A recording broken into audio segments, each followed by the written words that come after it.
Welcome to Lead Like a Girl, where we are empowering everyday women through our stories. I'm your host, Jessica Smith, and I began this journey by sharing my life story. Now, I've joined forces with my longtime friends, Jamie and Corlin, to keep this party going. We met many years ago as young sales girls in our 20s, driven and quickly rising to the top of our industry. As the years went on, life happened, and we all found ourselves in new companies and completely different industries, still striving for success in it all. Career, family, faith, fun. Now, it wasn't easy, but we never stopped moving. Get ready for our real conversations, inspiring stories, and our big life lessons as we share it all. The good, the bad, and the funny. Welcome to Lead Like a Girl. Welcome back to Lead Like a Girl. We are excited to continue our conversation. I know our last episode, we talked a little bit about Jamie, Corlin, myself, our career journey. We got to hear some great stories. I learned some new things about Jamie and her job, wearing a little hot pink bikini. I learned that. You're I don't know so if you good guys... at holding up numbers, Jamie. I didn't even know this was a skill set of yours. I was going to say, I'm sorry, but weren't you in the red bikini? No, I was not in a hot pink bikini. I was in a coral bikini. I'm sorry. Yes. And I also... Much different. Much different. So today we are going to reminisce a little more about our previous life. I always say my previous life because it does seem like an entire lifetime ago. I don't know about you girls, but it feels like forever ago. So I say DB. You guys all know what I'm talking about when I say DB. It's easier for me to just say that than the company. So we're going to reminisce a little bit about our life at DB. And I want to start off, of course, doing what we love to do here at Lead Like a Girl, and that is tell stories. So my icebreaker for today, ladies, is I want to know about, and you guys could, Corlin, that smile is going to make me call on you first. So Corlin, be ready. I want to start off by tell me about your most memorable moment in all of your career at DB. All right. So I don't know if this is the absolute number one, but this was a very signature moment in my life at the company. And it's memorable for two parts, which I'll get into here. But so one thing to preface is that our company had amazing conferences. It was something that we looked forward to. It was our award session. They planned all these different things. I think at some point we had Hootie and the Blowfish come sing for us, and it was just off the cuff. We did such a great, and it was so fun. So this is, picture it, it's my second year here. I had just come off the hive. Jamie and I were number 4, number 5 directors, and they launched this conference, and they started talking about the end of the conference party that was a costume theme, and it was come dressed as your favorite or as a celebrity. And so I'm going to pee myself right now because this is, and I think I peed myself that day. Okay. This is so good. Okay. Oh my gosh. You have to have a picture. You have to have a picture. I have it. I don't have it with me, but we'll have to figure it out. But okay. So I'm going to try the story as brief as I can because we're on a time crunch, but it is so hilarious. So I'm just going to say, I was trying to come up with a really funny thing, something. And I already told you I'm competitive, so I want to win. And so I had contacted one of our friends who worked at the Texas location. I'm like, we need to do something funny. And so my idea was, let's go as WWF wrestlers. I had got my hands on a bald cap on clearance at the costume shop at the Mall of America. And I'm like, I got to do something with this. Like him. I know, right? And so I went all out. So you got to picture this. So the first thing that was insane about this is that I had red tights, red boots, a fake muscle suit, and my roommate at the time was a hairstylist. And so she got me blonde, fake hair so I could go all out as Hulk Hogan, right? So I made my shirt a yellow Hulkamania shirt. So fast forward, so we're getting ready for this, and And Jamie's dressed up. What are you, Laura Croft? So she's like this hot fighter. Like she looks super hot and I had like a machete amazing. taped to my leg. Yeah, just totally gorgeous. And I am yelling at her from our bathroom. I'm like, Jamie, you gotta come help me put my mustache on. I need you guys. No, this is a true story. I need you guys to picture Corlin. Corlin, take your hair back because I remember you had hair. It was a bald wig, and then your hair was like it came down like this. I seriously, with the mustache, I never knew that you looked like him. Like, oh my gosh, like him to pull that off. So we were like peeing our pants laughing, and I had like a bald cap on. We fake glued like a I don't know, kind of business in the like bald in the front, a skullet, right? Yeah. Bald on the top, blonde hair in the background. She glued on the mustache on my face. And so I am coming down ready to roll. Hilarious. It was just so funny. Well, so then I am assuming my buddy is going to come down. He was going to dress up like Captain Lou Albano, which if you don't know WWF wrestling, he was like a dude in the background or a dude, like a good wrestler or whatever. Anyways, I walk down and I am dressed up like a complete idiot, thinking I'm going to go find my partner. And we're sitting in the lobby and the elevator opens up and this dude comes out dressed like John Travolta from Pulp Fiction. The absolute opposite of WWF wrestler. And I just look at him and I just thought, oh my goodness. So I had a decision to make. Am I just going to go back up to my hotel room or am I going to own this stuff? And I just did the second. I just owned my Hulk Hogan and all the best that I could, right? I did. And go down, get interviewed by like a Joan Rivers impersonator and just ended up just I don't know, just being an idiot for the whole thing. And the highlight is who won the costume contest? Yes. This girl. I did. Wait. What about the I'm sorry, but remember when Vanilli one time too? Yeah, I roped you into that. We did Milli Vanilli. Oh, that was me. Yeah. I was going to ask, who did you do that with? That's funny. Yeah, because I was going to say type. Like when how mad were you when you dressed up that one year and went all out and me and Krista went as flamingos and we won. And I was like, I made this costume up 10 minutes ago. Yeah. No, it's great. I think a little bit the thrill of the excitement leading up to it, but that was so fun. I've got some costume victories under my belt. That wasn't the only one, but that was definitely the best. Yeah. That was I remember that. She did take that very seriously. Everybody that knows me, I do not do the Halloween, the costumes, not my thing. But Corlin took that seriously. And that was a really good costume. And I forgot about that. Thank you for reminding me. You're welcome for that one. Jamie, do you have one or do you want me to go? We can do it either way. You can go. I think most of mine are just funny experiences I had with the variety of people who came into the showroom. So you go ahead. You go first. So mine is, and I think I've shared this one before. So mine is when I started my first conference that I went to, I think it was in Phoenix. And I remember, I think her name was Lee Grimaldi, if I'm remembering correctly. And I remember her winning the #1 director of the year. And I remember her speech and I remember her talking about how she hand wrote on every envelope, every mail out that she sent out, she hand wrote their name on the front of the envelope.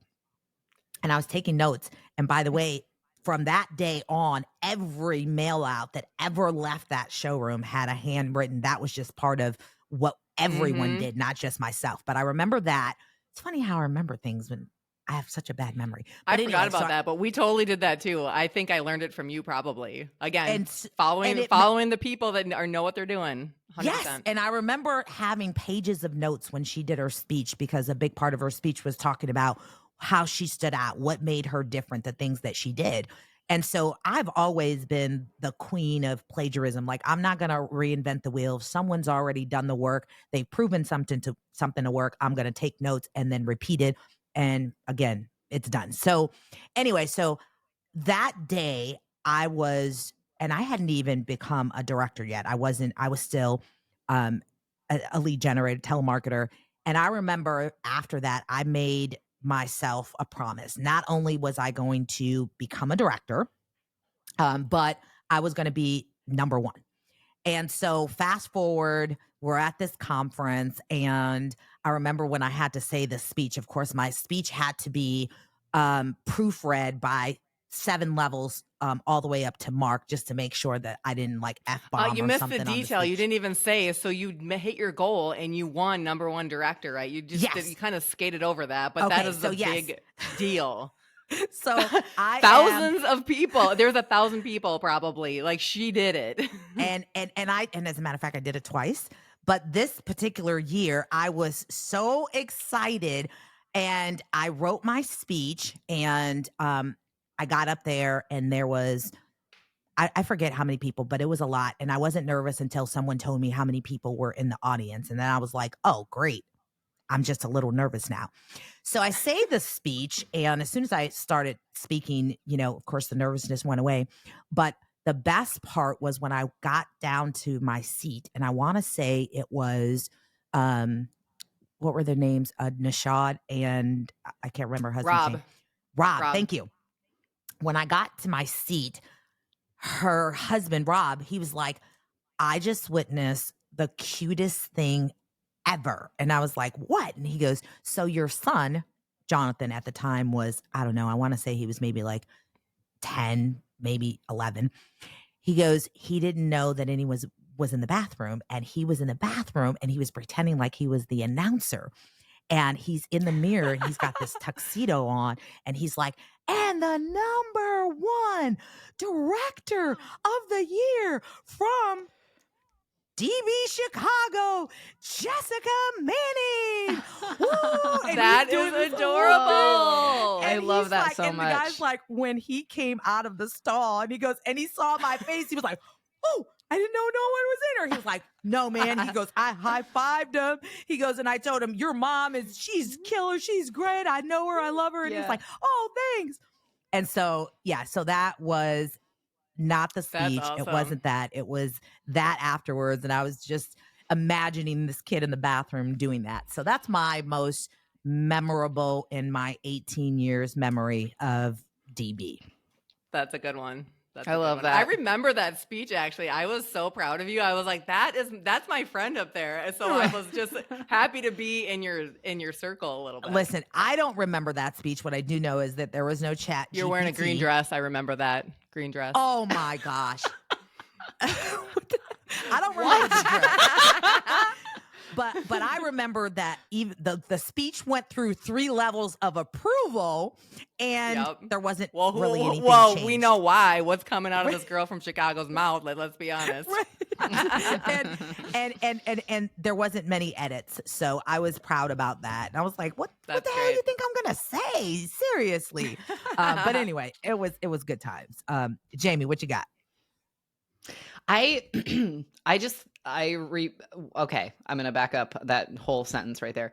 The thing that I remember, honestly, the most about, there are many things, don't get me wrong, but one thing I often bring up, I know. One thing that I often bring up is the fact that the people who would come in so just to put a little background, we met someone new every day, right? So we invited people in.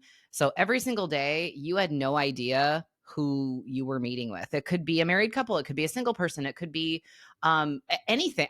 Literally all different professions, position, like any job. Yes, exactly. So every walk of life, right?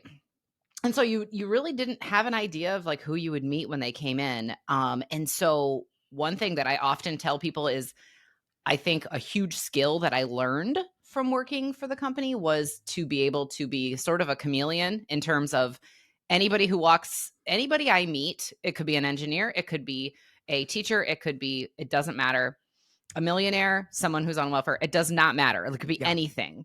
And I that job taught me how to connect with every single type of person. So I had a guy one time, a I was single gonna say, man I'm gonna pull who a came story in. out of you because I know you got a. Oh. I had a guy. I got a couple. I had one guy who came in, who he came in with his mother. Who He booked did that? end up joining. Me, I'm sure, probably me. He showed up with his mom. You gotta sell that one. Like, trust me, it's a good one. No, he's gonna join. He did join. He worked for Waste Management, and at the time I didn't know what Waste Management.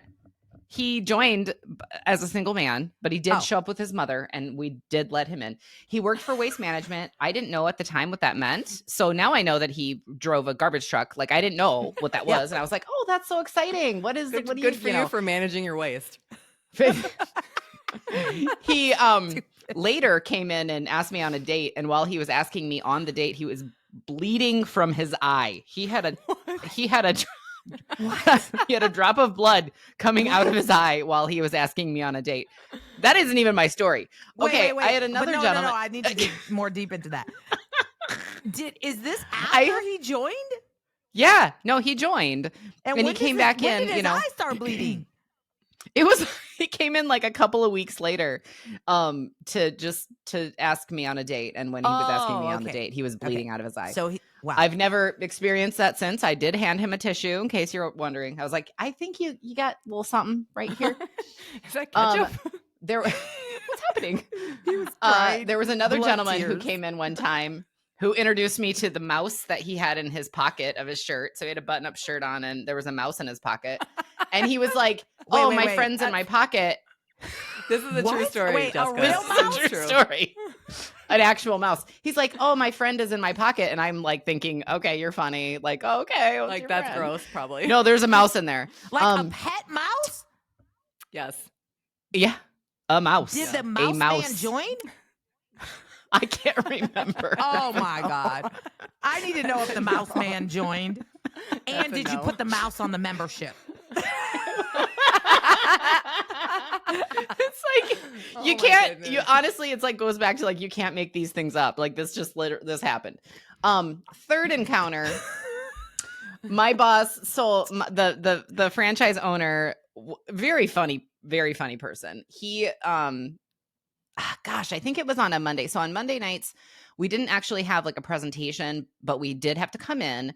And so typically you were dressed like pretty casually, like on Monday nights. So I think I, for whatever reason, must have had the best outfit on or something on that Monday night. Because if you were dressed decent and someone showed up, you were like, okay, you're up. You got to, Oh, so he comes if you in. were Quincy, then you would have purposely So if you had to walk dressed in nice. an Okay, unprepared person, So someone who was not supposed to be there, and you're not really, nothing's happened. There's no presentation going on. So we would call it walking them. So you would have to essentially, I'm going to just say it, kick them out. Like you can't, like we're not doing it today. So because we were a private club. Did you write that on the log? I'm just curious. So when you guys had your log, did you have like secret things? Like we had DTR. Yeah, we had teeth factor, old factor. Probably not. So at all. What would you write? So wait, Just what curious. happened with the guy? I'm What sorry. happened I'm with the sorry. walking So story? let me Yeah, finish. go ahead. Let me finish my walking story. So, my boss comes out and he's kind of red and he's snickering, right? And he's like, so I need you to walk someone. And I was like, oh, I got to walk him, meaning I got to kick him out. Put him out. So I go out to the showroom and Just he's reschedule, not kick him out. Like, just let him down nicely. Yeah. So I go out. He's all I see is a cloak. Nice. You know what a cloak is? People out. Yes, we did. We did. Kicked people out. We walked them. Yeah.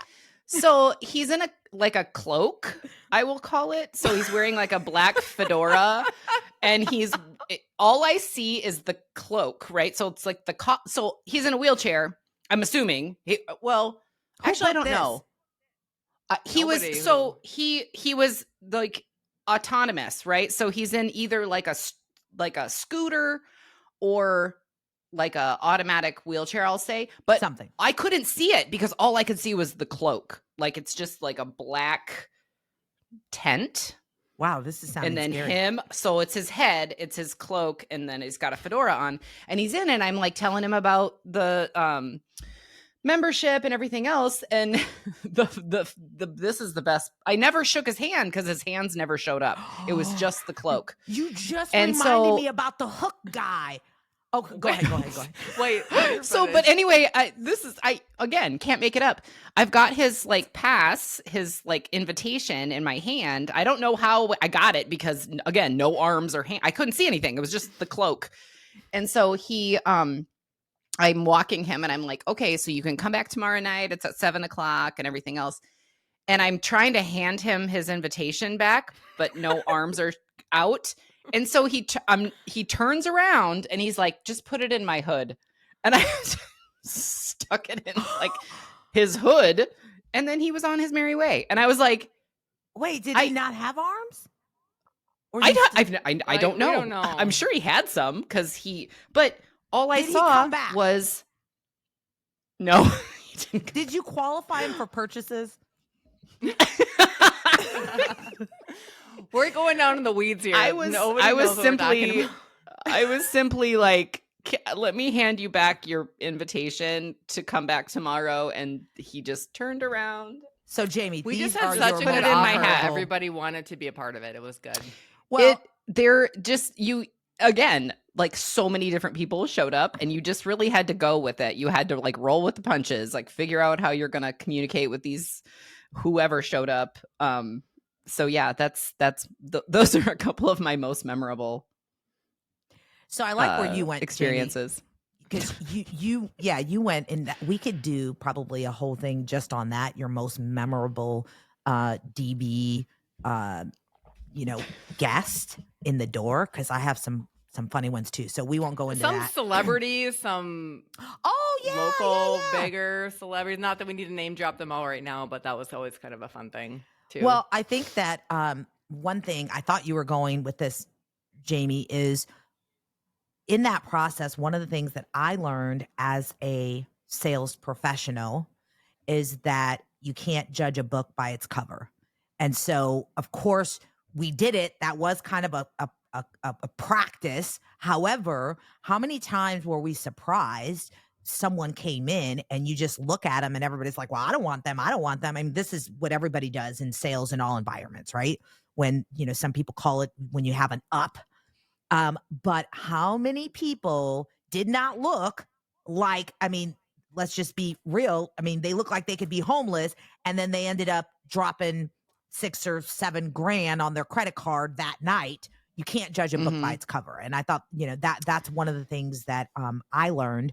But I know we have a few more minutes and I want to kind of keep this theme of just sharing that DB life and what it meant for us and what we learned and all of those things. So I'll kind of kick off with, now these businesses were franchised. So they were owned usually by families and small company. I think the most employees we probably had in California was, 75 or maybe a little more, but wasn't a big company, which really I miss because we were like a family, right? So the owners, when I started at DB in Chicago, there were 2 owners that were business partners and life partners.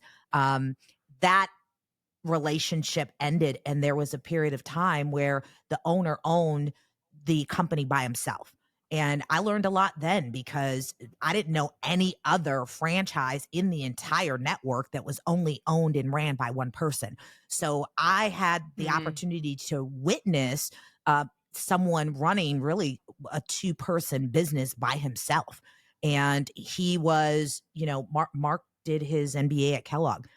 This was a middle class, white guy, smartest guy I ever met, richest guy I ever met, but really taught me not just about business, but he taught me about being a decent person.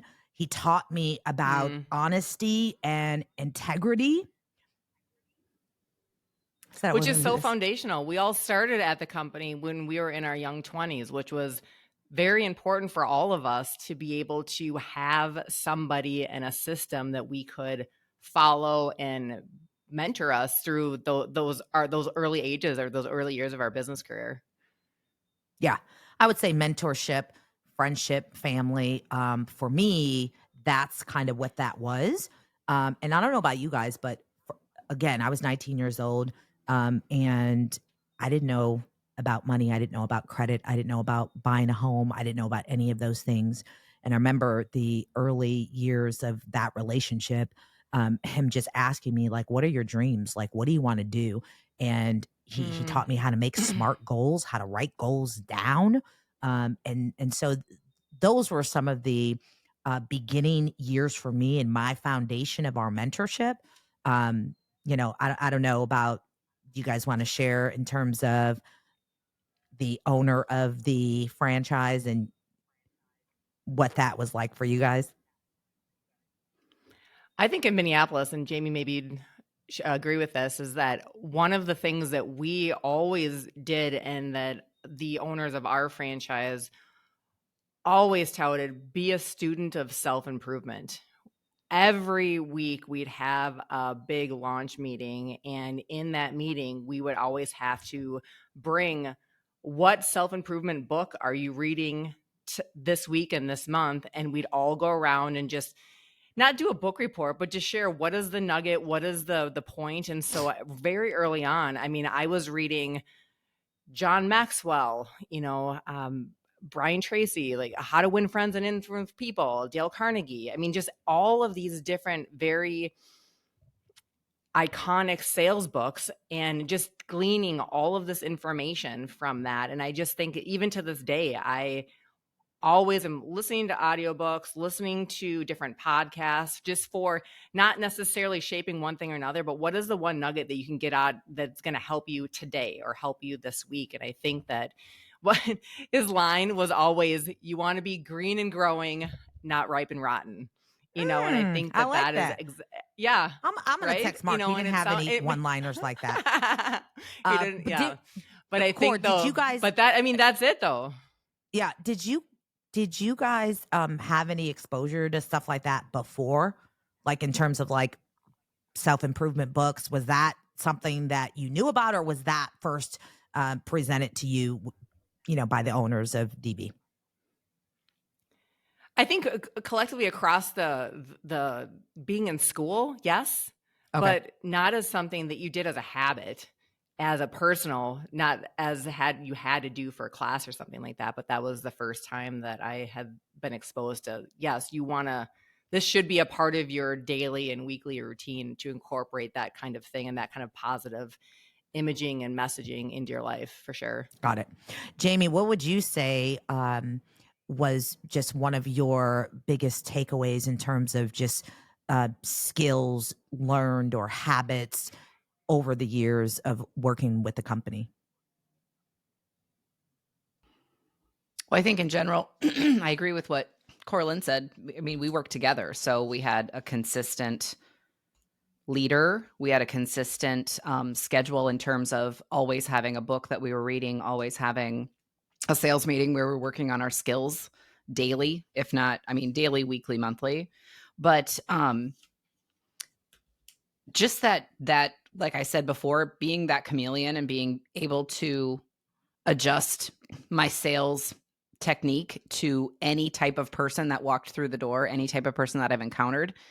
If I had to name one skill set that I learned from Direct Buy, that's it. That is, I can confidently say I can walk into any situation off the cuff and be able to get somebody to like and trust me within the first 10 or 15 minutes. That's it. Building and trust.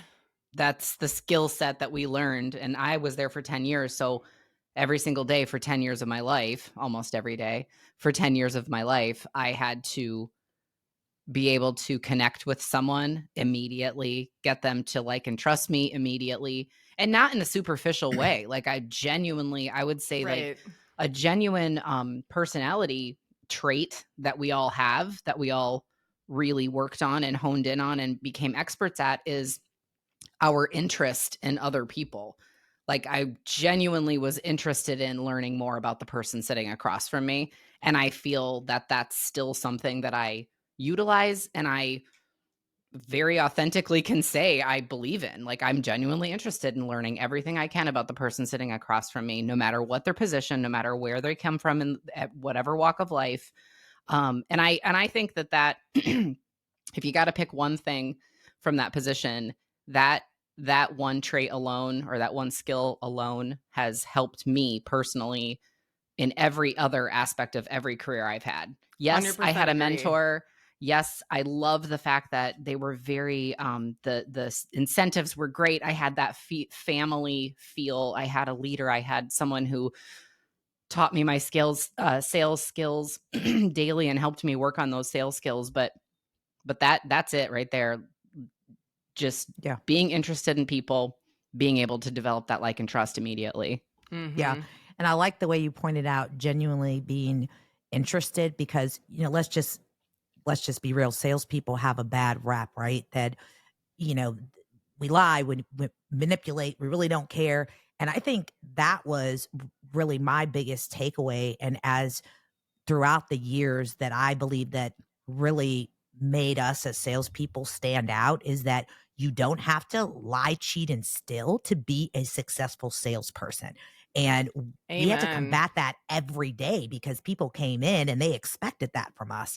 And we had the opportunity to actually help people, to meet new people, and to do it with honesty and integrity. And that was really the biggest gift and skill that I could have ever gotten, and I've carried with me throughout every job that I've ever had after that. So we're right at time, guys, and I had a lot of fun today. What And I a think great next time, conversation down walk down memory lane. hey, that's I love those, and I rely on the memories of ladies like you guys to kind of keep me straight, because I don't remember it all. But I really had a good time doing so. And next time, I think just talking about that next chapter, right? Like how we got to that next chapter, I'm excited about. But until next time, we will see you then. And our website should be up and going. If you want to get your Lead Like a Girl swag, there'll be lots of options for you. Please share, and we look forward to next time. We're out. Bye for now. Bye.